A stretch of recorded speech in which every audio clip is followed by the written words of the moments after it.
Kisah Syekh Syubakir, penumbal tanah Jawa. Tak banyak orang tahu dan mengenal nama Syekh Syubakir.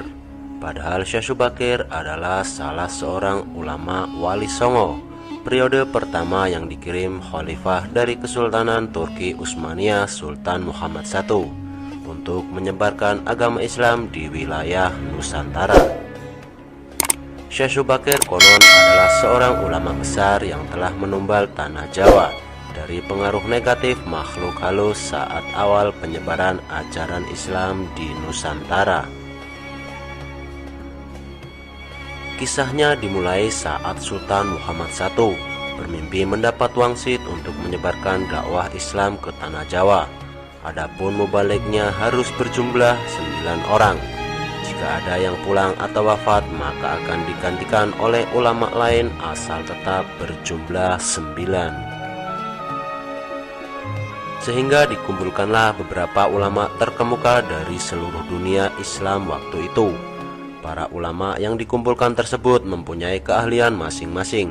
Ada yang ahli tata negara, berdakwah, pengobatan, tumbal, dan ru'yah, dan lain-lain. Lalu dikirimlah beberapa ulama ke Nusantara atau tanah Jawa. Namun sudah beberapa kali utusan dari Kesultanan Turki Utsmaniyah yang datang ke tanah Jawa untuk menyebarkan agama Islam, tapi pada umumnya mengalami kegagalan. Penyebabnya masyarakat Jawa saat itu sangat memegang teguh kepercayaannya, sehingga para ulama yang dikirim mendapatkan halangan karena meskipun berkembang tetapi ajaran agama Islam hanya dalam lingkungan yang kecil, tidak bisa berkembang secara luas.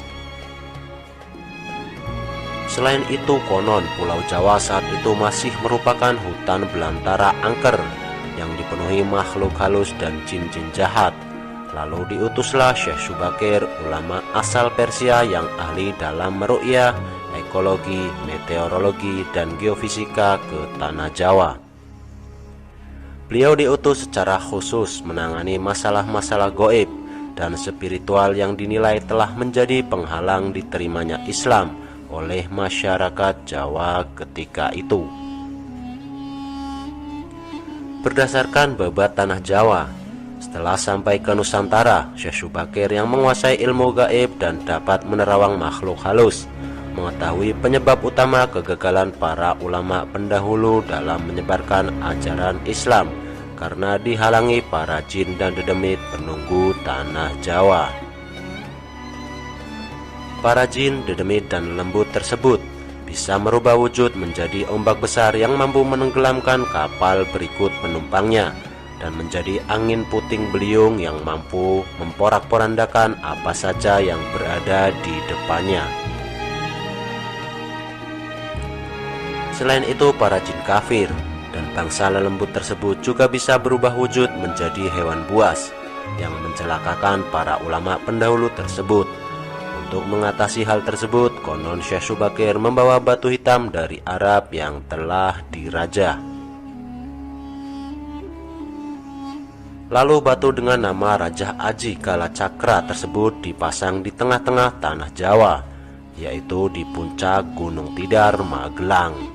Karena Gunung Tidar dipercayai sebagai titik sentral atau pakunya tanah Jawa.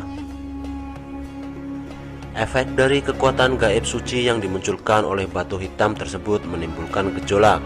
Alam yang tadinya cerah dan sejuk, matahari bersinar terang, damai dengan kicauan burung, tiba-tiba berubah drastis selama 3 hari 3 malam.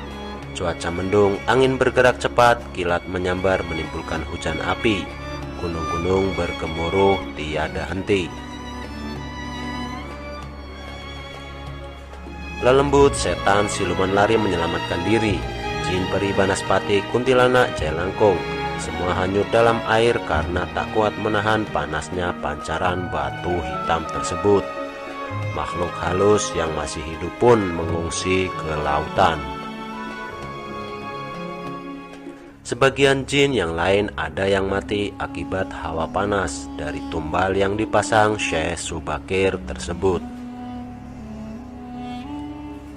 Melihat hal itu, konon Sabdo Palon, raja bangsa jin yang telah 9.000 tahun bersemayam di puncak Gunung Tidar terusik dan keluar mencari penyebab timbulnya hawa panas bagi bangsa jin dan lelembut.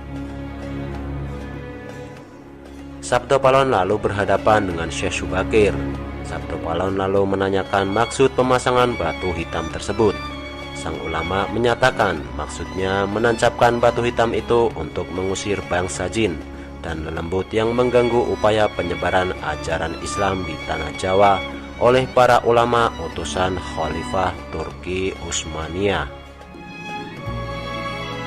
Setelah terjadi perdebatan, mereka segera mengadu kesaktian.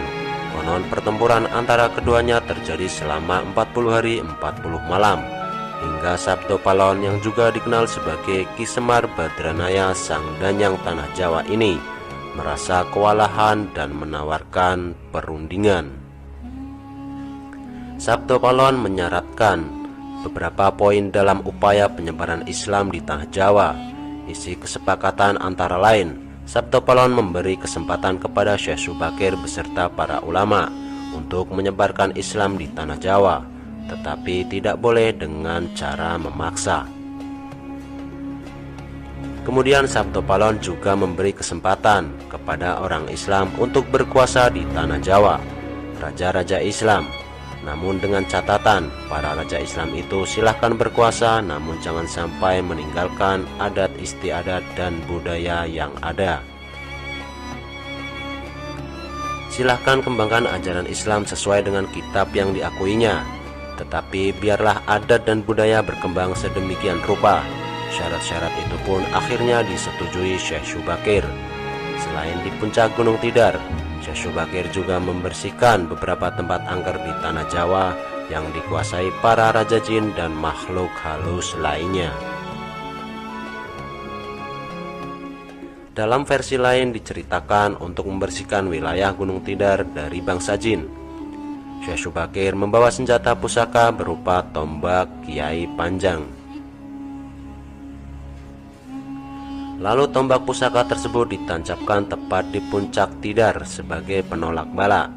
Dan benar, tombak sakti itu menciptakan hawa panas yang bukan main bagi para lembut dan bangsa jin yang berdiam di Gunung Tidar. Mereka pun lari tunggang langgang meninggalkan Gunung Tidar. Sebagian pengikut Sabto Palon dari bangsa jin melarikan diri ke timur, dan konon hingga sekarang menempati daerah Gunung Merapi yang masih dipercaya sebagian masyarakat sebagai wilayah yang angker. Bahkan sebagian lagi anak buah Sabto Palon ada yang melarikan diri ke Alas Roban dan ke Gunung Serandil. Tombak itu sekarang masih dijaga oleh masyarakat dan ditempatkan di puncak Gunung Tidar dengan nama makam Tombak Kiai Panjang. Dengan adanya tombak sakti itu, maka amanlah Gunung Tidar dari kekuasaan para jin dan makhluk halus. Karena keberhasilannya menumbal tanah Jawa, lalu penyebaran Islam oleh Wali Songo periode pertama menjadi lancar. Nama Syekh Syubakir lalu menjadi sangat terkenal dan dikagumi di kalangan para pendekar, penganut ilmu gaib dan kanuragan, bangsawan serta masyarakat di tanah Jawa ketika itu, sehingga mereka terkesan mendewakan sang ulama asal Persia tersebut. Akhirnya, untuk melepaskan kefanatikan masyarakat terhadap Syekh Syubakir dan untuk menjaga akidah umat Islam, maka pada tahun 1462 Masehi, Syekh Syubakir pulang ke Persia, Iran.